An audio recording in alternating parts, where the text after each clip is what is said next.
Pelo sinal da Santa Cruz, livra-nos Deus, nosso Senhor, dos nossos inimigos, em nome do Pai, do Filho e do Espírito Santo. Amém. 10º dia com Santa Teresinha. A bela viagem à Itália. É difícil de esquecer a belíssima viagem que com meu amado rei e minha irmã Celina fizemos para a Itália por ocasião do jubileu de ouro sacerdotal do Papa Leão XIII. Foi uma viagem esperada, preparada e amada. Tanto mais que no meu coração estava rezando muito pela minha vocação e pela possibilidade de autorização para ingressar no Carmelo aos 15 anos de idade. Era um trem especial, uma peregrinação organizada pelo Monsenhor Reveroni, que era vigário-geral da Diocese de Baiacs e que buscava todos os meios para minha entrada no Carmelo. No trem havia muitos sacerdotes, me parece que uns 80, entre idosos e jovens, e ao contemplá-los via coisas que não me agradavam e, repensando mais tarde sobre esta viagem, percebi que a minha vocação para entrar no Carmelo era para rezar pelos pecadores e pelos sacerdotes, pelo sal da terra que são os sacerdotes. Foi uma viagem que me permitiu ver e conhecer tantas coisas e cidades bonitas como Veneza, Florença, Pisa e Roma. Posso dizer que a viagem à Itália me ensinou muito mais do que tantos anos de estudos. Vi coisas maravilhosas, obras de arte e de religião.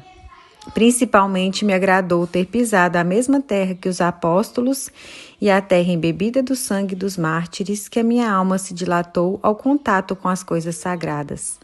Ainda voltarei a falar desta viagem, porque foi a primeira e a última vez em que viajei para fora da minha amada França. O que vale diante da morte? 2 mulheres estarão moendo no mesmo moinho. Uma será tomada e a outra será deixada. Vigiai, pois, porque não sabeis a hora em que virá o Senhor. Sabei que se o pai de família soubesse em que hora da noite viria o ladrão, vigiaria e não deixaria arrombar a sua casa.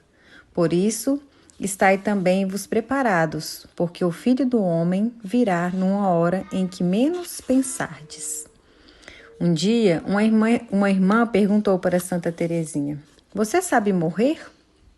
Ela respondeu: "Não sei, nunca morri." Há uma pequena parábola em que Teresa nos explica como devemos nos preparar para a morte. Estarmos com a mala pronta, para partirmos quando chegar a nossa hora. Ela diz: somos como viajantes que se encontram na estação do trem, esperando o próprio trem para partir para uma viagem. Passa um que não é o nosso, passa outro e também não é. Passa o nosso trem e devemos subir e partir. O importante é ter a mala preparada para a nossa viagem para a eternidade. A morte faz medo a todos. Se por um lado os santos como São Paulo, Santa Teresa d'Ávila, São Francisco, São João da Cruz desejassem morrer para poderem contemplar para sempre a face do Deus vivo, por outro lado não recusarão viver mais para servir o Senhor e fazer o bem. Assim também pensava Santa Teresa, quando na História de uma Alma ela escreve que não ingressou no Carmelo para viver com suas irmãs, mas tão somente por amor a Jesus. É que esperava servir aqui na terra e depois vê-lo para sempre no céu. É bonito poder considerar a morte com os olhos de quem ama. E aí a morte, mesmo que seja, como diz o Evangelho, um ladrão que vem quando menos esperamos, se revela como a única porta para entrarmos na felicidade eterna. Todos temos experimentado a dor da morte, especialmente durante essa pandemia do coronavírus, que tem levado alguns conhecidos, parentes e os números assustadores do que morreram no mundo, inclusive aqui no Brasil. Tem provocado em muitas pessoas certa insegurança, dúvida diante deste inimigo invisível. E talvez você já tenha se perguntado: será que amanhã serei eu?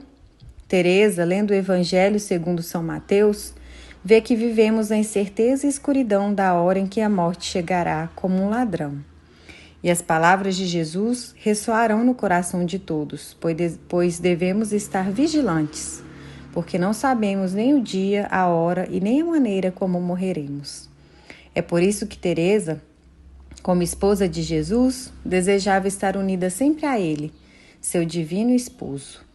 É claro que você já deve ter lido diversas vezes o juízo final, que nos relata o evangelista São Mateus no capítulo 25. É o único evangelista que se detém sobre o nosso julgamento final, e sabemos que será cobrada a vivência do amor para com os nossos irmãos. O Senhor, que as obras, pois de nada serve amar somente com palavras, mas sim com as nossas obras. E Jesus, como sempre, se disfarça nos pobres, nos doentes, nos que estão à margem da vida, para que amemos as pessoas não pelas aparências, mas sim por aquilo que elas são, imagem e semelhança de Deus. Eles são a carne de Cristo sofrida, que espera a nossa ajuda para aliviar os seus sofrimentos nas dores da humanidade. Especialmente em nossos tempos, os bens prevalecem sobre as pessoas, onde amamos mais pelas aparências do que pela realidade. Quem vive o amor, abrindo o coração, a casa e a carteira para ajudar os últimos na sociedade, não tem medo nem da morte nem do juízo de Deus. Um dia li uma frase que me parece oportuna recordar. Ninguém é tão pobre que não possa ajudar, e ninguém é tão rico que não precise de ajuda. A caridade não é problema de riqueza ou de pobreza, mas de amor. O compromisso de hoje é que sejamos generosos em ajudar o que vemos em necessidades materiais, espirituais, e nunca nos faltará nem a ajuda de Deus e nem a dos nossos irmãos e irmãs. Tudo o que pedistes ao meu Pai, em meu nome, Ele vô-lo concederá. Pai eterno, vosso Filho único, o doce menino Jesus, é meu porque vos modestes. Ofereço-vos os méritos infinitos da sua divina infância e peço-vos em seu nome que chameis as alegrias do céu incontáveis legiões de pequeninos, que seguirão para sempre o divino Cordeiro. Santa Teresinha, rogai por nós. Estivemos, estaremos e permaneceremos sempre reunidas em nome do Pai, do Filho e do Espírito Santo. Amém.